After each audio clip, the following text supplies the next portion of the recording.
Jean chapitre 14, commençons au verset 15.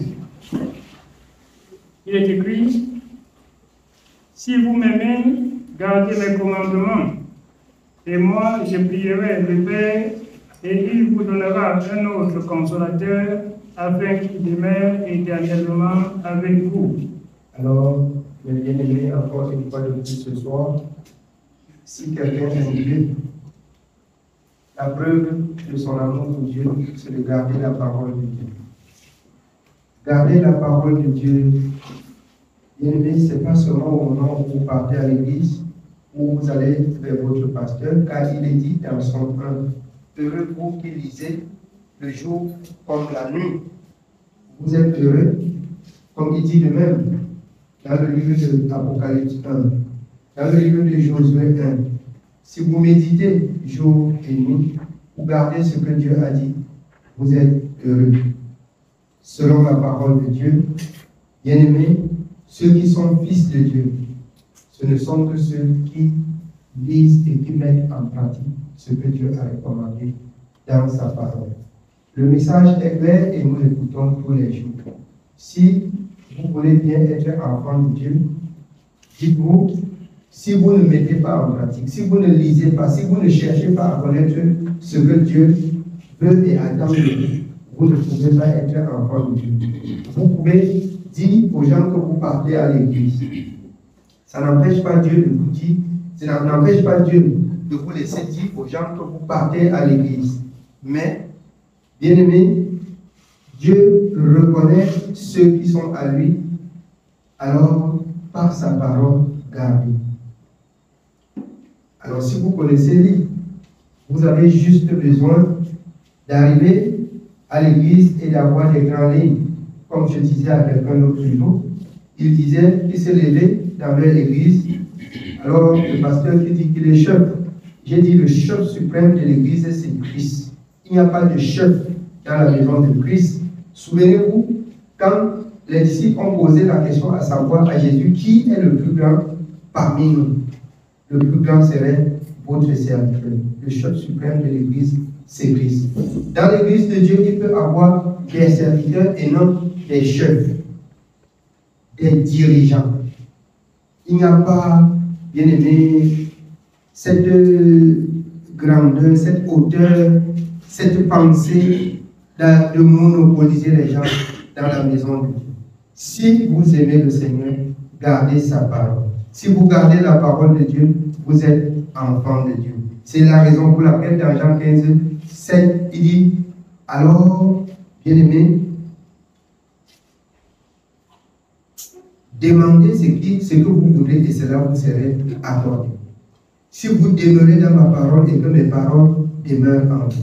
Il est ici question d'être celui-là qui fait la volonté de Dieu et de porter, selon Philippiens 4, ses désirs devant Dieu. Si c'est selon sa parole, il accomplit pour vous.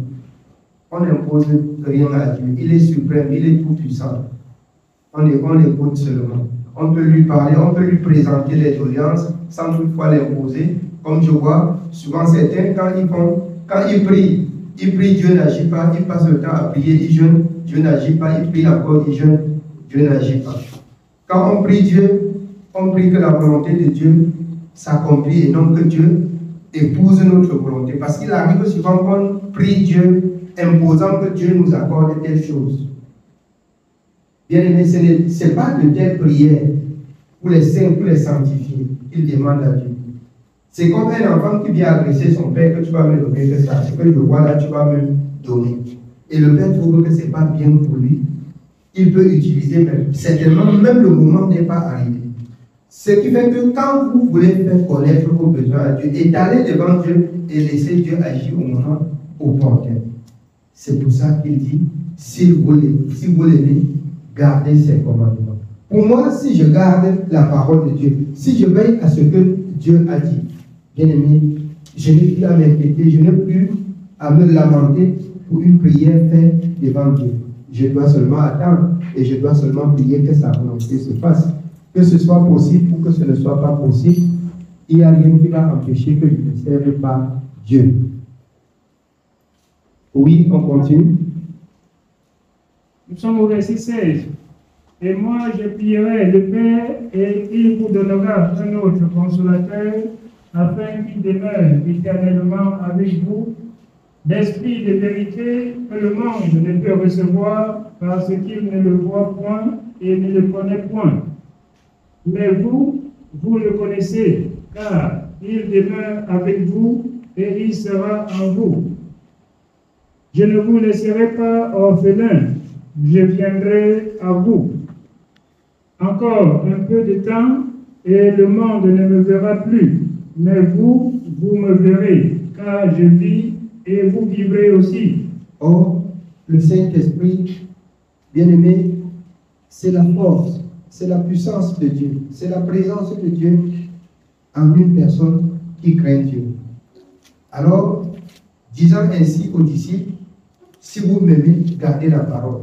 C'est en gardant la parole que Dieu manifeste sa présence. Lorsque vous lui demandez, selon la parole de Dieu dans le livre de Marc, dans le livre de Luc et dans plusieurs autres passages, qu'il vous demande de demander le Saint-Esprit. Le Saint-Esprit, vous faites la demande du Saint-Esprit quand vous obéissez déjà à la parole. Si vous obéissez à la parole, vous faites la demande du Saint-Esprit. Bien aimé, il est dit que demandez jusqu'à ce que vous recevez. Vous allez demander, vous allez importuner Dieu quand Dieu va trouver que c'est bon. Le corps est entièrement dépouillé. Il va vous accorder la grâce et le don de l'Esprit pour son service, bien entendu. Je vois comme beaucoup de personnes, quand ils donnent leur vie au Seigneur, et je n'ai pas encore reçu le Saint-Esprit. Une fois qu'on a reçu le Saint-Esprit, on croit que ça va. Même pour venir à l'église, on vient à peine. On a reçu le Saint-Esprit. On croit que c'est un paquet qu'on a déjà reçu pour entrer dans le ciel. Le Saint-Esprit que vous recevez n'est que le début. Parce que c'est elle qui vous aide à comprendre les Écritures.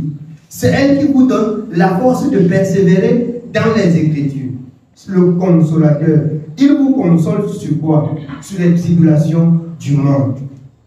Il vous console sur quoi? Sur les tribulations du monde. Et il vous donne ainsi de supporter, de savoir supporter les tribulations. Écoutez Dieu, persévérer, comme le Seigneur dit dans le livre de Matthieu. C'est ceux-là qui vont croire et qui vont persévérer jusqu'à la fin qui doivent être sauvés. Nous connaissons aussi que beaucoup croient, beaucoup viennent avec du zèle amer. Quelqu'un vient là, pendant près de 6 mois là, il est chaud là, premier à l'église.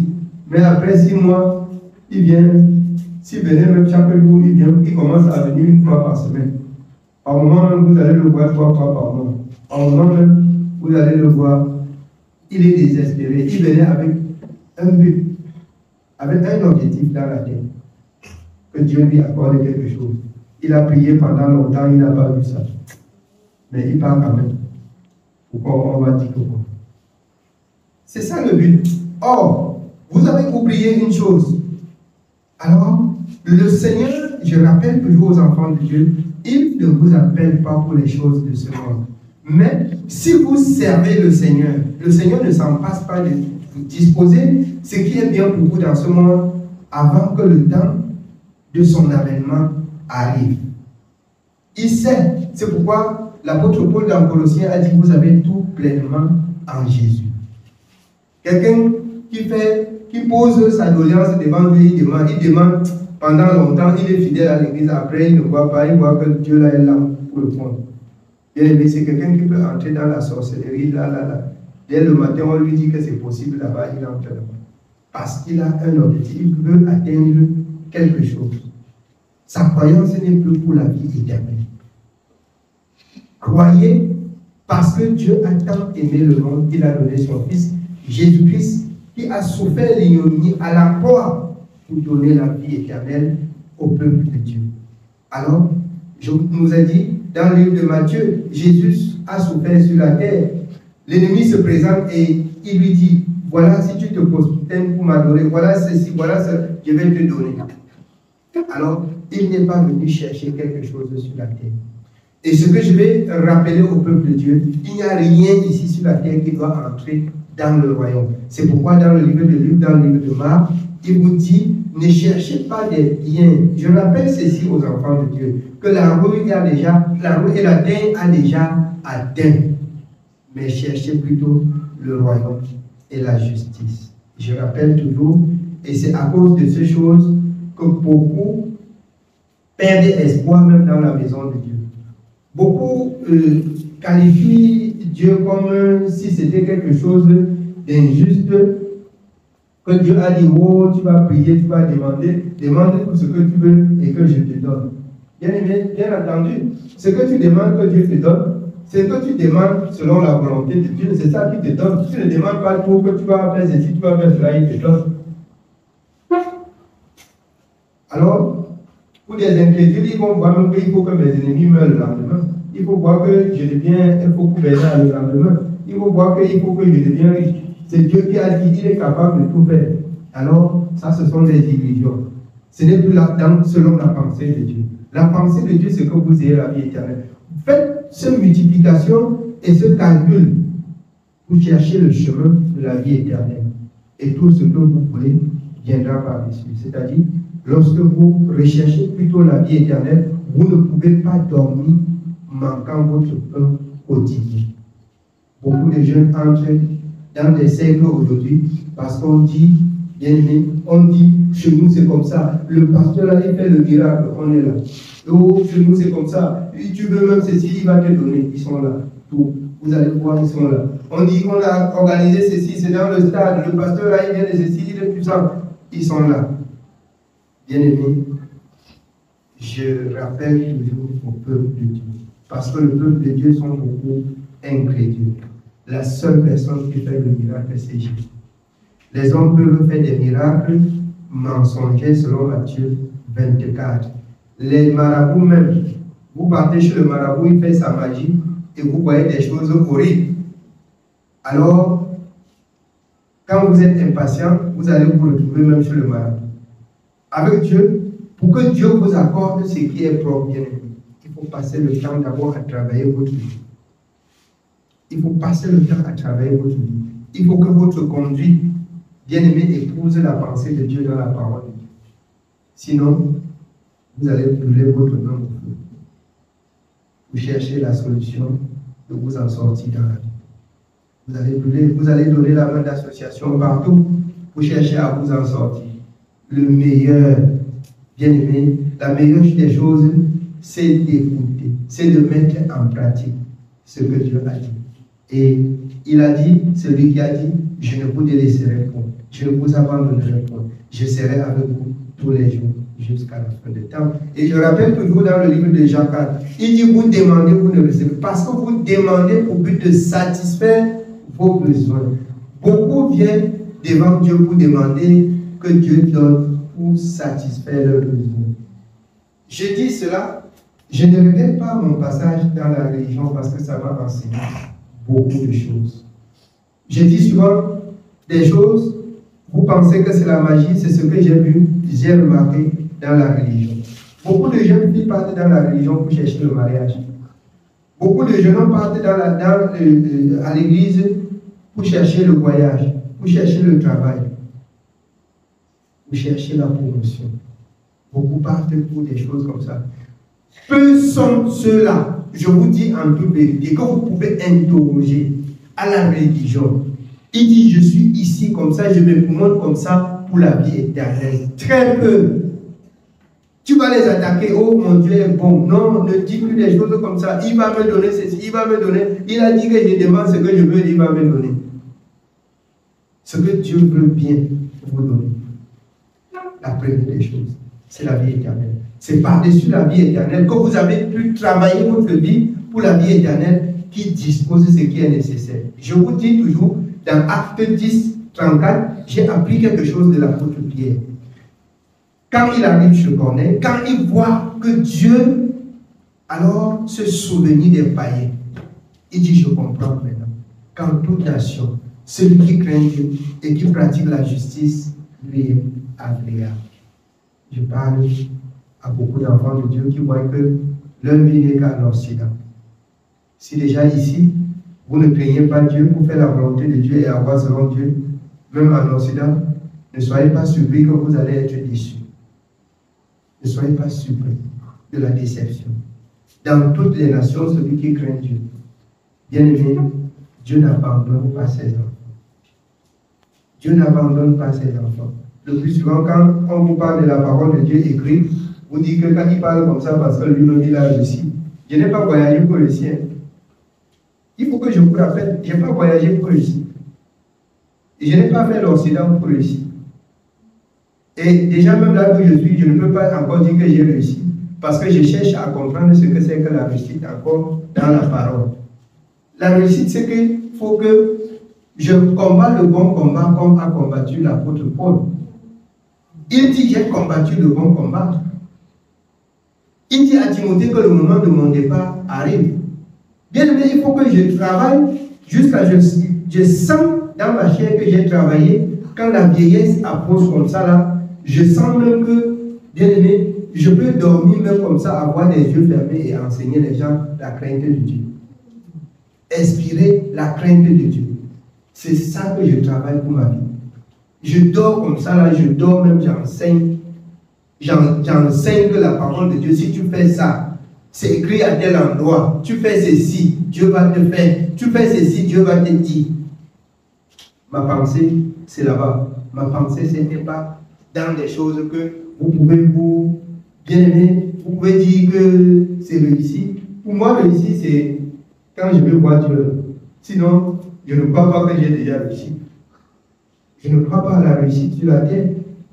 La réussite, c'est qu'on entre dans la présence de Dieu. Et alors, on ne peut pas se glorifier aujourd'hui qu'on est enfant de Dieu ou que Dieu parle par soi. Bien aimé, dans 1 Corinthiens 10, Dieu a parlé avec beaucoup. Et aussi, beaucoup mouraient par jour. Parce que quoi? Ils n'ont pas gardé jusqu'à la fin la parole. Dans l'ombre, vous voyez le peuple d'Israël, ils ont cru. Ils ont gardé la parole de Dieu, mais ils n'ont pas. Ils ont suivi Dieu, mais ils n'ont pas suivi Dieu pleinement. C'est pas ça? Bien aimé, ça veut dire que ou tu as obéi, ou tu n'as pas obéi. Tu dis que j'ai obéi un peu. Bien aimé, c'est devant Dieu où tu as obéi, ou tu n'as pas obéi. Où tu as obéi, il n'y a pas d'injustice. Il n'y a pas d'injustice devant Dieu. La justice de Dieu, tu as fait ou tu n'as pas fait. Tu as fait ou tu n'as pas fait. C'est tout ce que Dieu, c'est tout le jugement de Dieu. Tu as fait ou tu n'as pas fait. C'est pourquoi il est dit dans cette parole que l'œuvre de chacun doit l'accompagner. Dieu va juger chacun selon ce qui est son œuvre. Le Saint-Esprit, je disais, elle vient vous aider à comprendre Dieu. Elle vient vous encourager à méditer la parole. Elle vient, bien aimé, vous rappeler ce que Jésus disait aux disciples, aux apôtres, et qui a été prêché et qui se prêche jusqu'en ce jour. Oui, on continue. Nous continuons au verset 20. En ces jours-là, vous connaîtrez que je suis en mon Père, que vous êtes en moi et que je suis en vous. Celui qui a mes commandements et qui les garde, c'est celui qui m'aime. Celui qui a ses commandements et qui les garde, c'est celui qui l'aime. Or, la première personne à manifester l'amour, je vous rappelle toujours, c'est Dieu par Jésus-Christ. Dans Jean 3, 16, car Dieu a tant aimé le monde, qu'il a donné son Fils unique afin que quiconque croit en lui ne périsse point, mais qu'il ait la vie éternelle. Dieu nous a aimés quand nous étions dans l'ignorance. Dieu nous a aimés quand nous étions pécheurs. L'amour de Dieu. L'amour de Dieu. Dieu nous a aimés. La seule chose que Dieu a détestée, c'est le péché que nous portons. Mais une fois qu'on se sépare du péché, bien aimé, on devient agréable à Dieu. On devient utile pour Dieu. Le rôle du Saint-Esprit, c'est de vous rendre encore plus utile à Dieu. C'est de vous amener, selon 1 Corinthiens 2, dans les profondeurs de Dieu. Car l'Esprit de Dieu sonde les profondeurs de Dieu. Oui.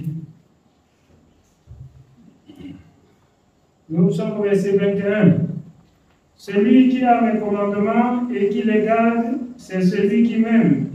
Et celui qui m'aime sera aimé de mon Père. Je l'aimerai et je me ferai connaître à lui.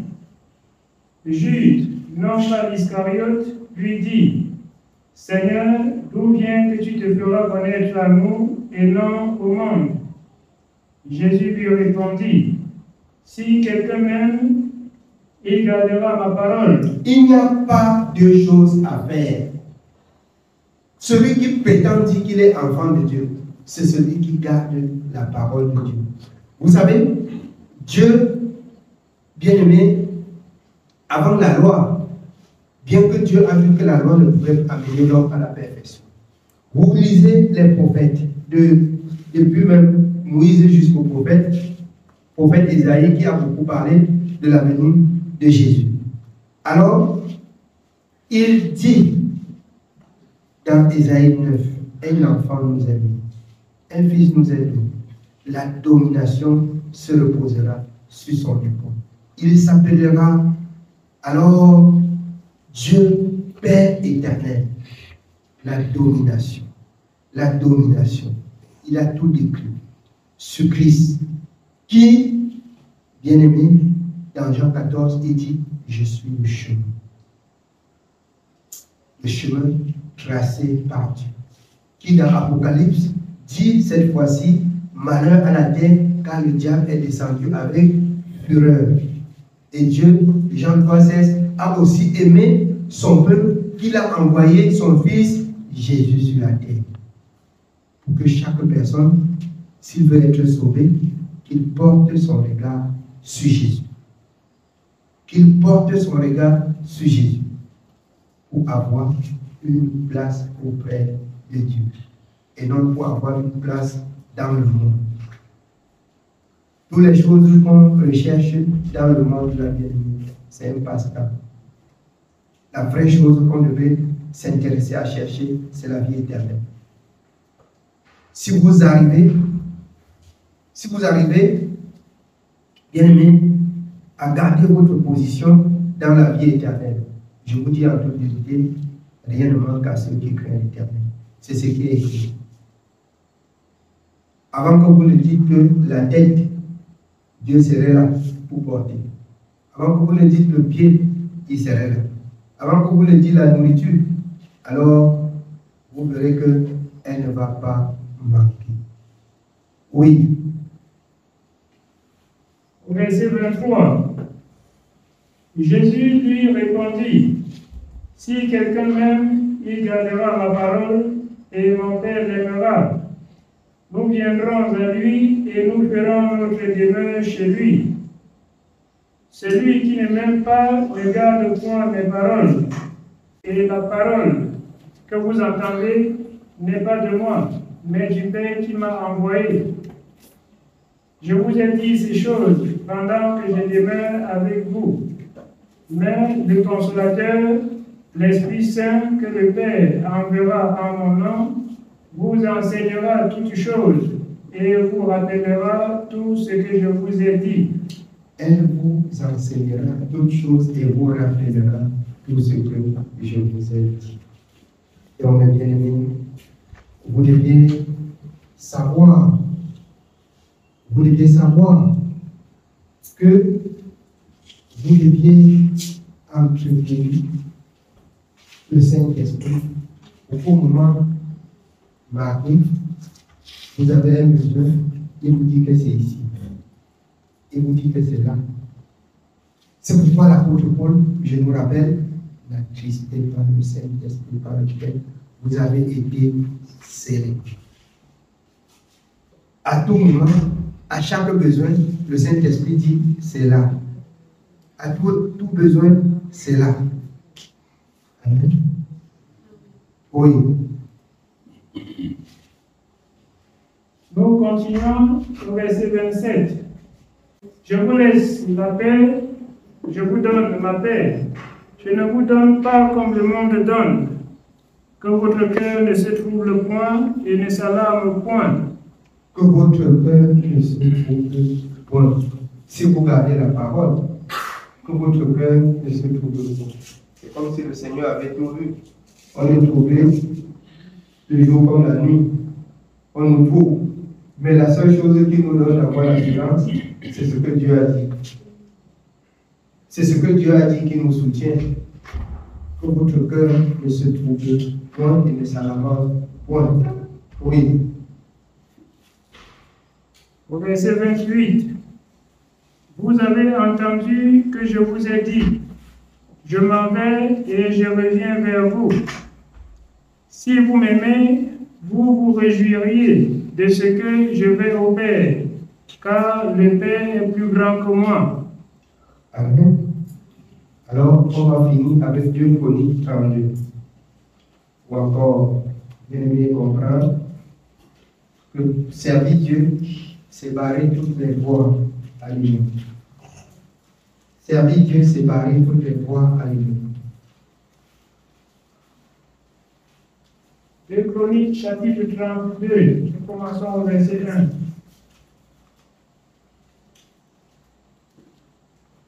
Il est écrit, après ces choses et ces actes de fidélité, parut Sanchérib, le roi d'Assyrie, qui pénétra en Juda et assiégea les villes fortes dans l'intention de s'en emparer.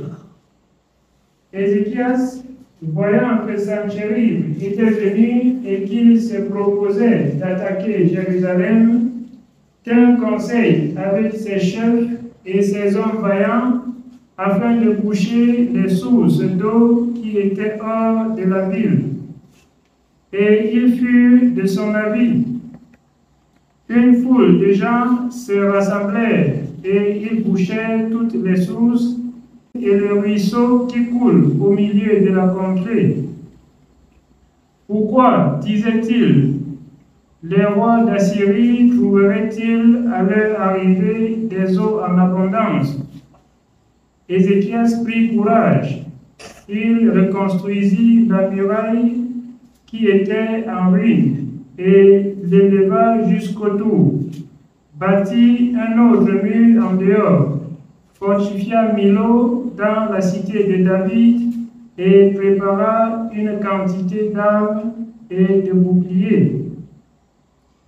Il donna des chefs militaires au peuple et les réunit auprès de lui sur la place de la porte de la ville. S'adressant avec eux, il dit, « Fortifiez-vous et ayez du courage. Ne craignez point et ne soyez point effrayés devant le roi d'Assyrie et devant toute la multitude qui est avec lui. Car avec nous, il y a plus qu'avec lui.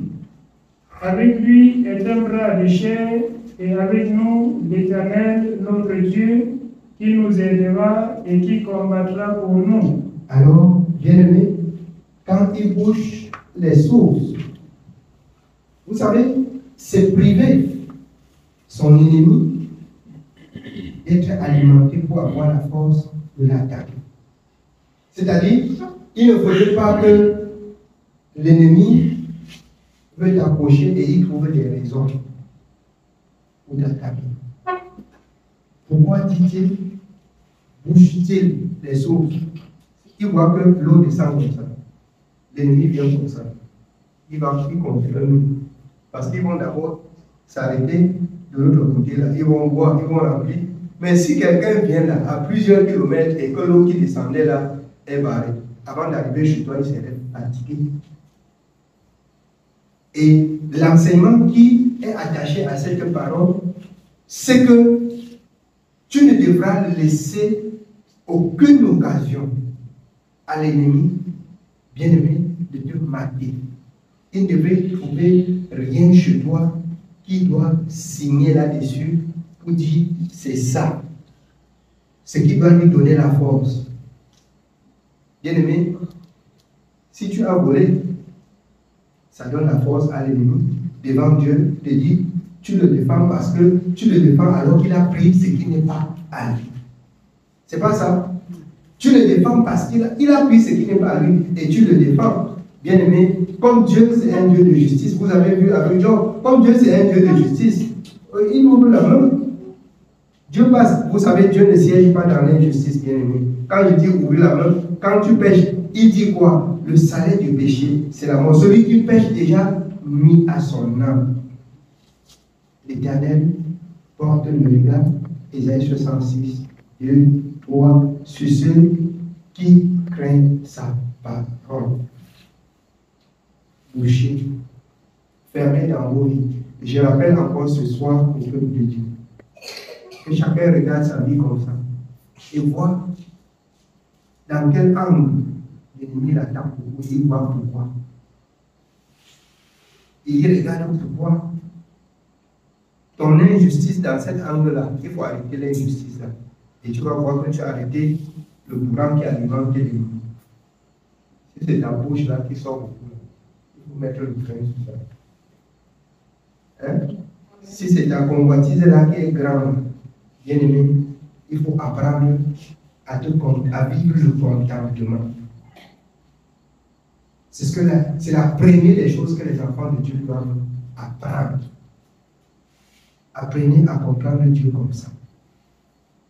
Et si les enfants de Dieu arrivent à comprendre Dieu comme ça, vous auriez moins de problèmes. Vous aurez moins de problèmes. Amen. Il assure le peuple.